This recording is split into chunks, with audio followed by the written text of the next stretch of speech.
It's the Brad and John Show. It is the Brad and John Show, and it's the Brad and John Show for December 12th. This is C Block, which means it's around 7:40. Don't forget, you can check out the show live 7 to 8 o'clock, Monday through Friday, and then we chop it up, at least when the recorder works, and we put it on the podcast and also on YouTube. Okay, John, let me get the phone up here real quick, and hopefully this And the movie was Running Scared, featuring Billy Crystal and, God, is that Richard Pryor? No, Billy Crystal at least. And what year of that was? I do remember. That was 1986. Yeah, 86. I remember it well. It was third grade. Third grade. Okay, let's see if we can get Jack Frost on the phone here. Let's key number here. Let's try this one right here and see if my phone's going to work. Pull it up right here. Hello. Is this Mr. Jack Frost? Well, my goodness, Brad, look, it's my brother from another mother, my elf from another shell. How are you? This is Jack Frost, can I call you infamous, the infamous Jack Frost? Oh, I like that. It's got a bit of a chilling tone to it. Infamous Jack Frost from Christmas Traditions on Main Street in St. Charles. 50th year, by the way, correct? 50th year, half a century. Can you believe it? Now, normally we call you on Friday morning and you give us the scoop on what's going on with the Christmas traditions over the weekend. But you told me, and you said with a little bit of name dropping, that you're not available tomorrow. Because why are you not available for me to talk to you tomorrow, Jack Frost? Why would that be? Let me tell you, we've made it to the small screen. The St. Charles Christmas Traditions is going to be honored as the merriest Main Street in America on the Today Show. No kidding. So you're doing a live broadcast for the Today Show tomorrow then? So that's right. So they're going to have some representatives in St. Charles tomorrow to film. Unfortunately, it won't be my favorites. There's no Al Snoker. There's no Snowda Cotby. There's no Savannah Guffreys. But still, it's wonderful to get some national recognition for this iconic event that's been going on for 50 years. Now, is this live, or is this they're just going to do some taping? So it is going to be, here's the way it works. Here's the inside scoop, kid. So it is live on the East Coast, but then this area rebroadcasts it an hour later. So what hour would this be for us? Is this going to be in the 7 or the 8 o'clock hour for us locally? So it's going to be for the 8 o'clock hour Central Time. So around 8:25. 8:25. And who's the host that's coming to interview you or do what they're doing? So they're going to use Michelle Lee from Channel 5, who's local, as the local affiliate. And then all of your favorite Today Show personalities are going to be sitting in New York, and they're going to be the kind of patched in to talk to us from New York. Now, technology. Here's the running story that was going on for years. I have gone out several times to Christmas Traditions, and I've never seen Jack Frost. Here's a guy I've talked to probably dozens of times, maybe even three figures times through the years we've interviewed you. I've never seen you, and to the point where I don't think you exist, but I have had other people. Are you actually going to be on the air? Can I watch you actually being interviewed? Well, this is the way for you to learn that this has been sort of like the Sixth Sense. I've been a figment of your imagination the whole time. But yes, I will be on air, so you will be able to tune into NBC and see my bright blue, chilling, frosty face on your TV. Probably give you nightmares for weeks, but there I'll be. Now, if people want to come down and watch this live, it'll be locally in the 7 o'clock hour then, correct? Correct. So if they want to be there as it happens, come on down to the 200 block by the Visitors Center on Main Street around 7, and we'll have a whole little party. I'll be there. Several of our many characters and caroling groups will be there as well. So it'll be a good time. It's an incentive to get up early in the morning. Now, what's the award you're getting? What did you say it was? So the Merriest Main Street. It's a nice little program that they do that kind of celebrates little Christmas towns across the country. country. So they've done everywhere from Cooperstown to Norman Rockwell's home. So now the crown gets bestowed upon St. Charles, Missouri. Interesting. Well, you know what? It couldn't happen to a better organization. You guys done a great job with this. I'd say this even if you weren't one of our advertisers, and dealing with you and also the other people I deal with at the St. Charles C&V has just, C&VB has been absolutely great. Now, recap this weekend. Give us a little information of what's happening tomorrow, Saturday, and Sunday. Absolutely. So tomorrow, Saturday, and Sunday is continuation of, it's the second to last weekend to visit Christmas traditions for our big 50th season. So we're going to be there from 6 p.m. to 8:30 p.m. on Friday. This will also be part of our Krampus Carnival. So if you like your Christmas mixed in with a little good-natured, family-friendly Halloween fun, that's a great night to go. And then Saturday and Sunday. Saturday, we're there from noon to 8:30, kicking off with our Santa Parade at noon. We are an all-weather event, so don't worry if there are a few raindrops. We will all be there. And then Sunday, noon to 5, we kick off with the Santa Parade at noon and have a whole day full of festivities, chestnut roasting, carolers, characters, exhibits, Santas there in the train depot. It's a good time. And if people want more information, the web address is?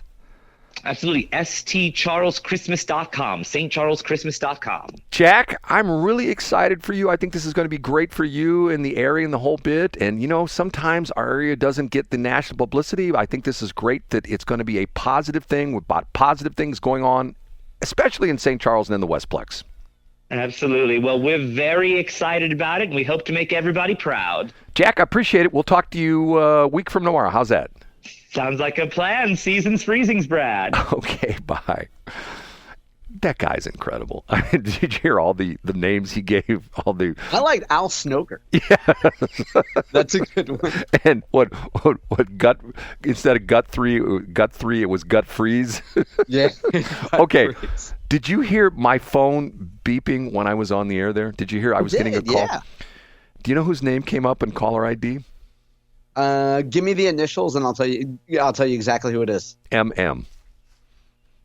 Marjorie Medvinsky, the former Jewish congresswoman from Pennsylvania. No. I know you guys had a thing a long time ago, but I didn't know she was still calling you. Try Mark McCloskey. Should I call him back? Oh, nice. Yeah, why not? Seriously, you think I should? Yeah, why not? Okay, hold on a minute.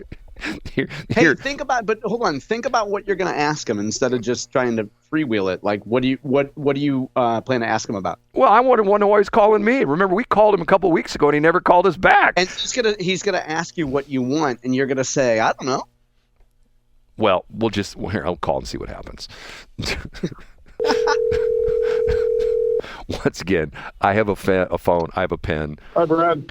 Mark, you're calling me back, and I've been admonished by John that I should get right from the get-go. Why are you calling me, Mark? You called me on my birthday, I think, and left a message. I was on an airplane. Oh, okay. Yeah, it went right to voicemail. Okay, yes, I was calling you back, so you're returning the call. So we were remarking about the fact on the air about how you still look great after all these years. You still look like Charles Atlas. You know, Charles Atlas has been dead a long time, so that's not such a compliment. So do I dare ask how old you are, Mark? I'm 68. And you work out every single day, 7 days a week? I try my best. Wow. Some days I'm a backslider, but I try my best. A backslider. I remember one time we called you and you say, "Oh, I got up late this morning. I got up at 5." I'm going like, okay. Okay, Mark. Yeah. Well, that's what it was. So were you traveling somewhere for your birthday? Was that the birthday celebration you were still on or something like that? Yeah, you know, we typically go up for Thanksgiving in this resort up in upstate New York. And on my birthday, I was in Manhattan. And then if you called on Monday morning, I would have been on an airplane on the way back. Okay, Mark, I have to ask you this. Every day we see another person who is being tapped by our President-elect Trump, and you being on the proper side of the aisle as far as Trump is concerned. Any talk about something you might be doing on the Trump administration front or something like that? You know, it's been crickets. I've been anticipating something. I know we've been vetted, but I haven't gotten tapped for anything yet. But, you know, now that he's down to Kari Lake being a director of Voice of America, you know, I don't know what crumbs are out there remaining. I thought that was an interesting appointment, Voice of America. Most people go, what's that, right? But, well, Mark, I appreciate you calling me. I was the voice of America. Yeah, well, you could be the body of America. How's about that? You should be the assistant to RFK Jr. You should be spotting for him, and then he'd spot for you. That's what you need to do, right? Don't you think? Yeah, no, I agree. I sent him the picture of it last year on my 67th birthday and said, "Eat your heart out." Did you really? Did he respond? No. Mark, thanks for calling me back. Although it's a week and a half later, but you still made the effort, and I appreciate that. Well, I don't check my voicemails that often, and so you happened to catch me on the 2 hours when I was on an airplane. Yeah, it went right to voicemail because I thought to myself, he must have his phone turned off or something like that. Because I always talk about, hey, Mark always calls me right back, even though if he's on the other line or something like that. Okay, I forgive you this time. All right. Talk to you later. Bye-bye. Don't you think that's interesting, John, that he hasn't really gotten part of the Trump administration? I mean, No, I don't think that's interesting at all. And I think there are many, many more posts to be announced by Trump. You think there's something? I would have asked him what position he wanted. You know what? That's why you're smart and I'm not. You could text him and ask him, because I bet now that we know that his phone is in his hand, you could say, are there any positions that you would like? Are there any positions that you've indicated interest in? That's what I would ask. Hold on a minute. Okay.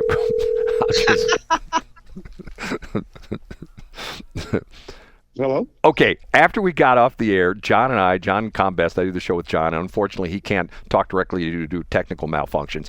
He says I made an error in my call with you, that I should have asked you what position you would like to be in the Trump administration. How's that? Well, what I'd like to do is work with Vivek and Elon in cutting the size of government. I think it'd be a fun job for me to have, and I do it with great relish. So you want to be one of the DOGE boys, is what you want to be? Absolutely. Okay. I think so. Okay, I can see you'd be good at that because you're sort of the no-nonsense guy. You know what I'm saying? That's right. Okay, Mark, thank you very much. Take care. Bye. So there you go, John. There we go. That worked out well. Yeah. He wants to see. Now we have something to pull, Brad. Now we have a headline. Okay, so that's right. John's. Mark McCloskey says he wants to be one of the DOGE boys. Right? Is that the headline? Yeah. I mean, we'll see what we can do. Okay. John. I like the fact that I do like the fact that Mark sent a picture of himself to the president.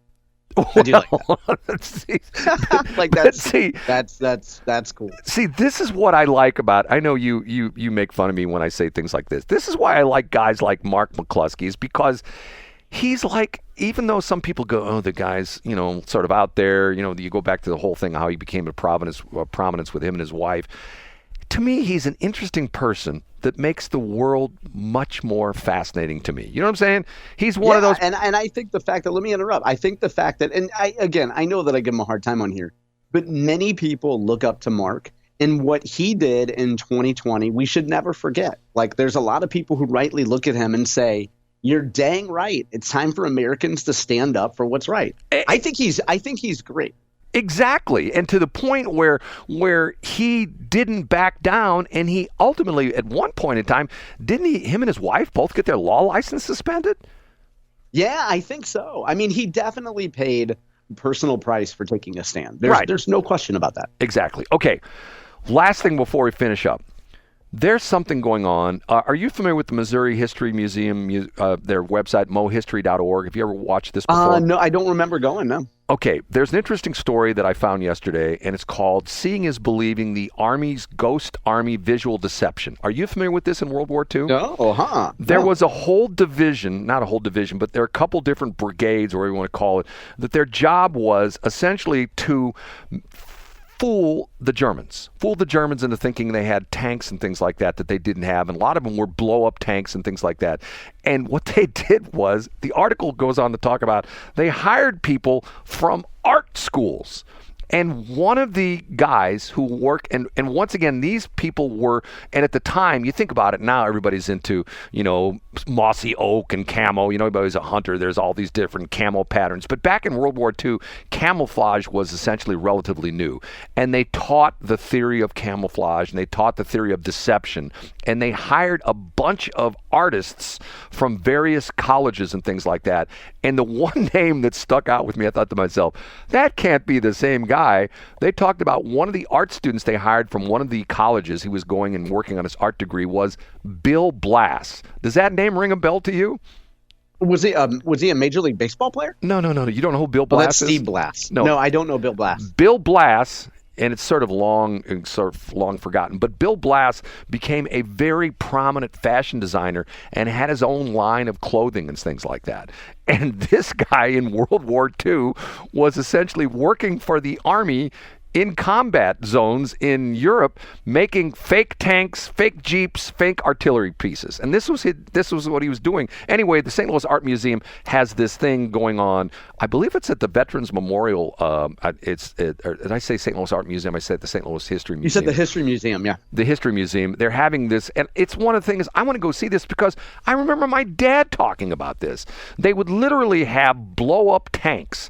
And the interesting thing was they talked about the fact that the Germans were very, very, very suspicious of this, and they talked about the fact you just can't have a tank in the middle of a field, and the Germans would take like a reconnaissance plane over it, and they'd take pictures of it, that you had to do all the fake things. So they worked with the Army construction guys, and when they would set up these fake tanks in a field to make it look like they were in a certain spot where they really weren't, they would bring the Army construction guys in with their bulldozers, and the bulldozers would essentially go through the field and put their tank, the tracks, the bulldozer tracks in the field. Then they would put the fake tanks where the tracks were. So the Germans So that it looks real to add to the offense. Yeah, it looked like, okay, yeah, there's a tank there. We see the tracks coming up, in the dirt behind it. And the article's fascinating. And supposedly, I don't know how much stuff they have, but they're this, it's the point I'm thinking, I got to go see this because my dad talked about this, and this is one of the things that you look back in the history of World War II, and these guys were all artists, and it talked about when they weren't working, they were in their barracks painting and doing watercolors and doing all this crazy stuff. They were all like artsy craftsy people, and here they were in combat zones. Pretty interesting stuff. So look up Bill Blass, John. I just looked it up. First I looked up Steve Blass, and it turns out he was a Pirates pitcher. But see, I know who Steve Blass is, but not Bill Blass. So I don't know the most important Blass, I guess. You're not old enough because at one point in time, if I'm not mistaken, one of the car manufacturers, one of the car companies actually had a Bill Blass edition of their luxury car. I have to look that up. No, I think you're thinking of Pierre Cardin. No, it's Bill Blass. There was a Bill Blass version of something. It was I think there was a Lincoln. I think there was a Bill Blass Lincoln Mercury, like a Lincoln Continental version or something like that. I would stay in chat, but I got to go drive my Jordache Mercedes-Benz, Brad. Have a good day, John. Thanks for checking out the Brad and John Show podcast. This segment of the show is brought to you by John Combest's book, Stalking, Harassment, Internet Trolling, A Guide to Recovering and Rebuilding After Online Attacks. It's a great reference if you've ever been the unfortunate target of a social media attack. It's available on Amazon. Just search John Combest. That's Combest, John Combest, and the book will show up in your search results. Now it's time for another segment of the Brad and John Show. Can you handle it?